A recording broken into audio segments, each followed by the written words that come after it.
Prime Minister Boris Johnson and Mr. Biden will set out the joint vision to bolster the post-Brexit special relationship ahead of the G7 summit in Cornwall. In their first face-to-face visit since Mr. Biden took office, the leaders are poised to agree on a new Atlantic Charter, a reference to the declaration of post-war cooperation between the US and UK. In a statement ahead of the talks, the Prime Minister said, while Churchill and Roosevelt faced the question of how to help the world recover following a devastating war, today we have to reckon with a very different but no less intimidating challenge, how to build back better from the coronavirus pandemic. But tomorrow could mark the start of a vastly contrasting atmosphere, as EU leaders join the summit and could attempt to trump the arrangement with their own agenda. Portugal's Secretary of State for European Affairs, Ana Paula Zacarias, said that mission of the EU is to support an agenda for global action. She added, the EU's overall mission for the meeting is clear, to support an agenda for global action, based on a clear commitment to international cooperation, a clear commitment to multilateralism and an open, resilient and rules-based international order.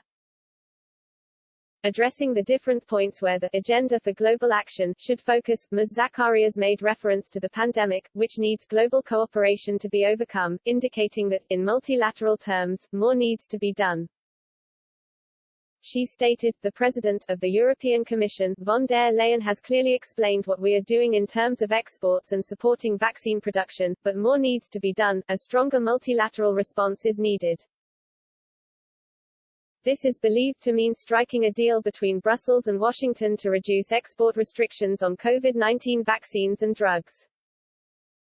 Reuters reported that a draft text made no mention of mandatory waivers on vaccine patents, which Mr. Biden has endorsed as a temporary solution to the global shortage of COVID-19 jabs. The EU has repeatedly opposed the idea, which is backed by dozens of poorer nations. More important to the EU's agenda for global action, is said to be post-Brexit arrangements in Northern Ireland, an issue they are aware Mr. Biden is sensitive to, and they are hoping this could break the deadlock. It comes amid growing frustration in Brussels with several leaders accusing Mr. Johnson of taking them for fools, despite Number 10 insisting numerous plans have been submitted. An EU diplomat told the Financial Times, Biden could be instrumental in helping to put the process back on track. There's no mystery around the fact that Biden wants this solved. Mr. Biden's National Security Advisor Jake Sullivan said the president believes the post-Brexit Northern Ireland Protocol is critical to ensuring that the Good Friday Agreement is protected. He added, but whatever way they find to proceed must, at its core, fundamentally protect the gains of the Good Friday Agreement and not imperil that.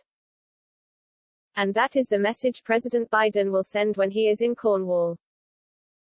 European Commission Vice President Maros Sefcovic, and the UK's Brexit negotiator, Lord David Frost met yesterday to discuss the issue, with no breakthroughs and no breakdowns.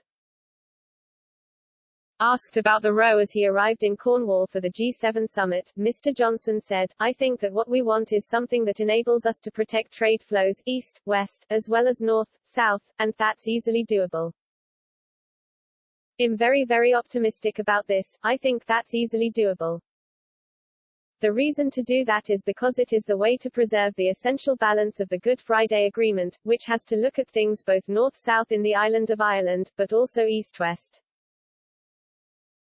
What we want to do is make sure that we can have a solution that guarantees the peace process and protects the peace process, but also guarantees the economic and territorial integrity of the whole UK. That's what it's all about.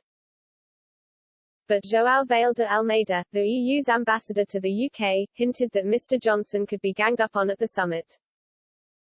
He added, the G7 will bring together a number of European leaders. There are 9 leaders around the table and 5 of them come from the EU, with Boris hosting. It is a rare moment of intimacy.